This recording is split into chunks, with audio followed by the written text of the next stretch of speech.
গভীর রাতে ঘুম ভেঙে গেলে যদি কেউ আল্লাহর প্রশংসা সম্বলিত বিশেষ একটি দোয়া পাঠ করে, তারপর আল্লাহর কাছে ক্ষমা চায়, তবে তাকে ক্ষমা করে দেয়া হয়। এছাড়াও অন্য কোনো দোয়া করলে তাও কবুল হয় এবং নামাজ পড়লে আল্লাহ ওই নামাজও কবুল করেন। বিস্তারিত ডেস্ক রিপোর্টে। মাঝে মধ্যে গভীর রাতে আমাদের ঘুম ভেঙে যায়। আমরা হয়তো তখন সময় দেখি, পানি খাই, প্রাকৃতিক প্রয়োজন পূরণ করে আবার ঘুমিয়ে পড়ি। কিন্তু এই সময়টি আল্লাহর কাছে দোয়া করে কিছু চেয়ে নেয়ার একটি সুবর্ণ সময়। হাদিসে এসেছে, রাতে ঘুম ভেঙে গেলে যদি কেউ আল্লাহর প্রশংসা সম্বলিত বিশেষ একটি দোয়া পাঠ করে আল্লাহর কাছে ক্ষমা চায় কিংবা অন্য কোনো দোয়া করে, তবে আল্লাহ সেই দোয়া কবুল করেন।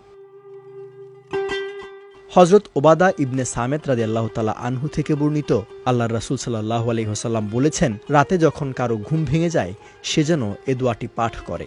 দোয়াটি হলো, লা ইলাহা ইল্লাল্লাহু ওয়াহদাহু লা শারীকা লাহু, লাহুল মুলকু ওয়া লাহুল হামদু ওয়া হুয়া আলা কুল্লি শাইইন কাদির, আলহামদুলিল্লাহি ওয়া সুবহানাল্লাহি ওয়া লা ইলাহা ইল্লাল্লাহু আল্লাহু আকবার, ওয়া লা হাওলা ওয়া লা কুওয়াতা ইল্লা বিল্লাহ। অর্থাৎ আল্লাহ ছাড়া আর কোনো ইলাহ নেই, তিনি একক, তার কোনো শরীক নেই। রাজত্ব তারই, আর সমস্ত প্রশংসা তারই। তিনি সবকিছুর উপর শক্তিমান। মহান আল্লাহ অতি পবিত্র।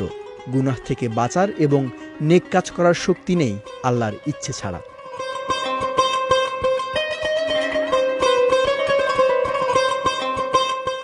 এ দোয়া পাঠ করে সে যদি বলে, হে আমার রব, আমাকে ক্ষমা করুন, আল্লাহ তাকে ক্ষমা করে দেন।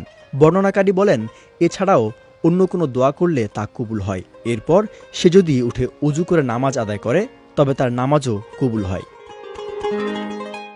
রাতে নামাজ আদায় অত্যন্ত ফজিলতপূর্ণ আমল।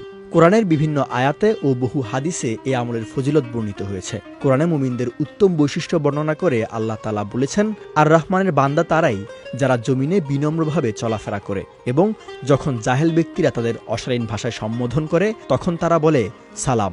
আর তারা রাত অতিবাহিত করে তাদের রবের উদ্দেশ্যে সিজদাবনত হয়ে এবং দাঁড়িয়ে থেকে।